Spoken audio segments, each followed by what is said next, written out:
The U.S. Senate, where Republican leaders are moving closer to implementing a rules change to break through the logjam of executive branch nominees that Democrats have really kind of created with their slow walking. We have over 150 Trump administration nominees waiting for confirmation votes. Joining me now to discuss this and much more is U.S. Senator Steve Daines from Montana. He serves on 4 committees, including the Finance Committee, and the Foreign Relations Committee is also a part of the leadership team. Senator, thanks so much for joining us today. Glad to join you, Tony.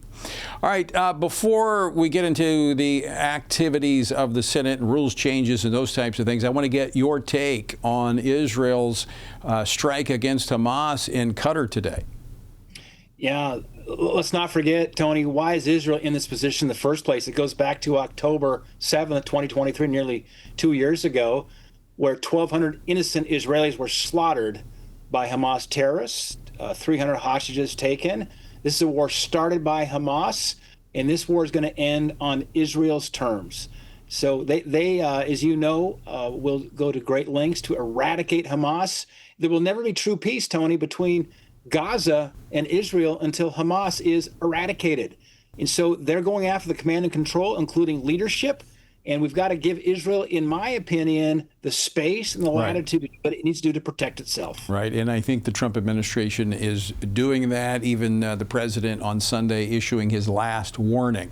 Didn't give a time frame to it, but Israel's actions would suggest to me that the fuse is pretty short. All right, let's go back to Senate rules. I know this is kind of in the weeds, but it's quite significant when you have so many of the nominees from the Trump administration just kind of hanging out there in limbo. Give us the latest on this. Tony, the Senate began as an institution in 1789. It's 236 years ago. Never before in the history of the U.S. Senate have we seen this kind of obstruction.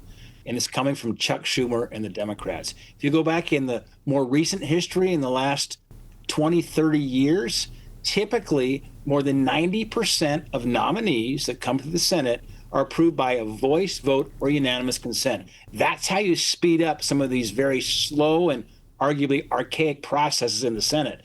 And then under Trump 45, it used to be 90% or more, it dropped to about 65%. The Democrats were trying to obstruct Trump. Well, when we took control of the Senate under Joe Biden's presidency, and then when they had control of the Senate, they didn't have 60 votes, we would then slow down the process for the Democrats. But it was like maybe 60% of the votes were by unanimous consent. So still a reasonable number. Tony, it's been 0% now since President Trump took office. Unprecedented. We are going to move forward with changing a precedent, which basically is a rule change that allows us to do this en bloc. In other words, in groups of 20, 30, 40, 50, upwards of 100 if you wanted to, at one time. That will speed the process up. And Tony, assuming we prevail in this change, of course, in the next 10 days, I think we'll have all of President Trump's nominees cleared. The backlog of about 150 should be cleared by the end of the month. Now, Senator Daines, I've been around for a while, going back to when George W. Bush was president, and there was a rule change regarding judicial nominees. And at the time, that was always described as like the nuclear option. You know, we're going to change these rules. And so this has been, by the Democrats, calling this the nuclear option. And Chuck Schumer, who you mentioned, said that if the Republicans go nuclear, it's going to be a decision that they will regret. Is that just saber rattling? Well, I think it's overstating the reality of what's really happening. Tony, if we prevail, which I think we will, on this basic change in the rule in the president, all it will do is restore the Senate to back the way it used to operate, which is through more unanimous consent. It operated that way by gentleman's agreement, if you will. I mean, it was just cordiality. You know, these. Not every nominee is political or controversial, but they've made it that way. That's my take. Well, absolutely. And this is all about part of their Trump derangement syndrome. It's their resistance, opposing everything President Trump's trying to do. They're frustrated, and they're expressing that frustration, and their liberal base is telling them to fight. Well, this is the way they are fighting here, is by obstructing the U.S. Senate. It's not fair to the nominees. because you want good people to serve in government. Right. And if you pick a good person, they have to come out of probably they're active in a different job.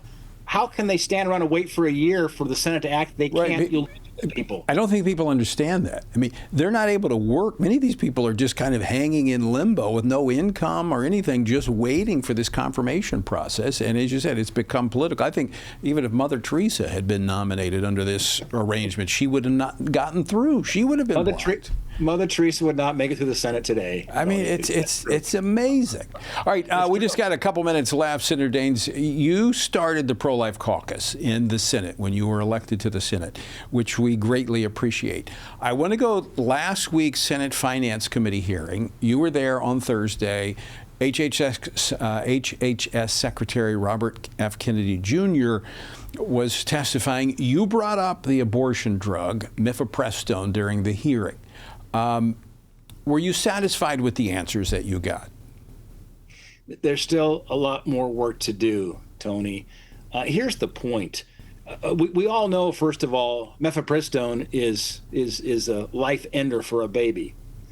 But it's also harmful to women. And that was the point we were striving to make. There's new data now that shows, with some over 800,000 data points based on an insurance claim data, that mifepristone's actual adverse effects are 22 times worse than what the FDA put on the label.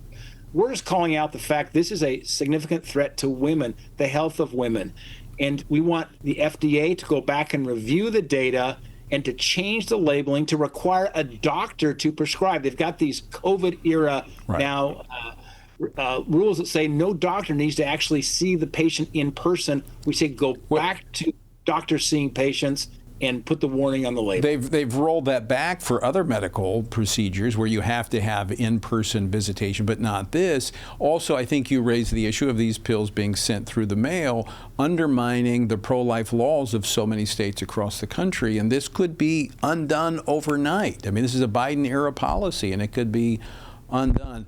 I hope the outcome soon is positive, but I do want to thank you for continuing to raise the issue and for championing the unborn and the family there in the United States Senate. Senator, we're out of time, but always great to see you. Thanks so much for joining us today. Thanks for having me, Tony.